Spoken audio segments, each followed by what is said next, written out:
Hello दोस्तों, चलिए तो शुरू करते हैं आज विक्रमादित्य की एक और बहादुरी की कहानी के साथ। प्राचीन काल में उज्जयिनी पर राजा विक्रमादित्य का शासन था।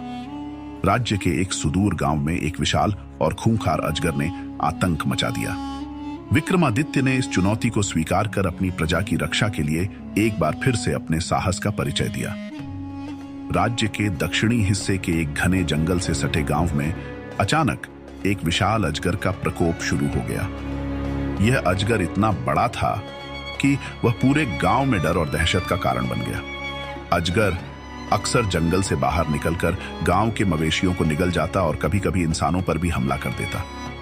गांव वाले रात दिन भय के साए में जी रहे थे। उन्होंने अपने घरों से बाहर निकलना बंद कर दिया और खेती बाड़ी छोड़ दी। गांव का मुखिया और कुछ ग्रामीण उज्जयिनी के दरबार पहुंचे और राजा विक्रमादित्य से मदद की गुहार लगाई। मुखिया ने कहा, महाराज, हमारे गांव पर एक विशाल अजगर ने कब्जा कर लिया है। वह हमारे मवेशियों को निगल जाता है और हमारी जान को भी खतरा है। कृपया हमारी रक्षा करें। राजा विक्रमादित्य ने मुखिया की बात ध्यान से सुनी और तुरंत इस समस्या को हल करने का निश्चय किया। उन्होंने अपने दरबारियों और सैनिकों से पूछा कि कौन इस खतरनाक अजगर से लड़ने के लिए तैयार है। लेकिन अजगर की भयावहता के किस्से सुनकर कोई भी व्यक्ति आगे नहीं आया। तब विक्रमादित्य ने खुद इस कार्य को अंजाम देने का निर्णय लिया। उन्होंने कहा, एक राजा का सबसे बड़ा धर्म अपनी प्रजा की रक्षा करना है। यदि मेरे राज्य के लोग भय में हैं, तो यह मेरा कर्तव्य है कि मैं उनका भय दूर करूं। उन्होंने अपनी तलवार और ढाल को उठाया और अपने सबसे तेज घोड़े पर सवार होकर गांव की ओर निकल पड़े। राजा विक्रमादित्य ने गांव पहुंचकर स्थिति का जायजा लिया। गांव के लोग उनसे मिले और उन्हें बताया कि अजगर जंगल के पास स्थित एक बड़ी गुफा में रहता है। वह रात के समय गांव में आता है और हमला करता है। विक्रमादित्य ने ग्रामीणों को सांत्वना दी और कहा, डरो मत, मैं इस समस्या का अंत करूंगा। ये अजगर अब तुम्हारा कुछ नहीं बिगाड़ पाएगा। अगले दिन विक्रमादित्य ने अकेले ही जंगल में जाने का निर्णय लिया। उन्होंने अपनी तलवार और ढाल के साथ गुफा की ओर प्रस्थान किया। जंगल बहुत घना और डरावना था। वहां की खामोशी और अजीब आवाजें माहौल को और भी भयावह बना रही थी। जैसे ही वह गुफा के पास पहुंचे, उन्होंने देखा कि वहां चारों ओर हड्डियां बिखरी हुई थीं। गुफा से एक डरावनी फुफकार की आवाज आ रही थी। यह स्पष्ट था कि अजगर अंदर ही है।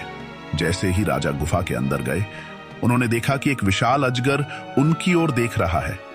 अजगर की आंखें लाल रंग की थीं और उसकी फुफकार से पूरा गुफा हिल रहा था। अजगर ने राजा को देखते ही हमला करने की कोशिश की। उसने अपनी पूंछ से गुफा की जमीन पर जोरदार प्रहार किया। विक्रमादित्य ने तुरंत अपनी ढाल उठाई और अजगर के हमले को रोका। अजगर ने अपना विशाल मुंह खोला और विक्रमादित्य को निगलने की कोशिश की, लेकिन राजा ने अपनी तलवार से तेज वार किया, जिससे अजगर के शरीर पर गहरी चोट लगी। अजगर ने अपनी पूंछ से राजा पर हमला किया, लेकिन विक्रमादित्य ने तेजी से पीछे हटकर खुद को बचा लिया। उन्होंने अपनी तलवार से अजगर की पूंछ पर वार किया, जिससे वह घायल हो गया। अजगर ने जोर से फुफकार कर विक्रमादित्य पर झपट्टा मारा, लेकिन राजा ने अपनी तलवार से उसकी गर्दन पर प्रहार किया। यह वार इतना तेज था कि अजगर गुस्से और दर्द से तड़पने लगा। राजा ने अपनी सूझबूझ और बहादुरी से आखिरकार अजगर की गर्दन पर जोरदार वार किया, जिससे उसका अंत हो गया। विशाल अजगर जमीन पर गिर पड़ा और उसके प्राण निकल गए। विक्रमादित्य ने अजगर को मारकर गांव वालों को उसकी गुफा तक बुलाया। जब गांव वालों ने देखा कि वह भयानक अजगर मर चुका है, तो उनकी खुशी का ठिकाना नहीं रहा। ग्रामीणों ने राजा विक्रमादित्य का धन्यवाद किया और उनका जयकारा लगाया। उन्होंने कहा, महाराज, आपने हमारी जान बचाई। आपके साहस और कर्तव्य निष्ठा को हम कभी नहीं भूल सकते। विक्रमादित्य ने मुस्कुराते हुए कहा, यह मेरा कर्तव्य था। एक राजा का धर्म अपनी प्रजा की रक्षा करना है। अब तुम सब निर्भय होकर अपने जीवन को आगे बढ़ाओ।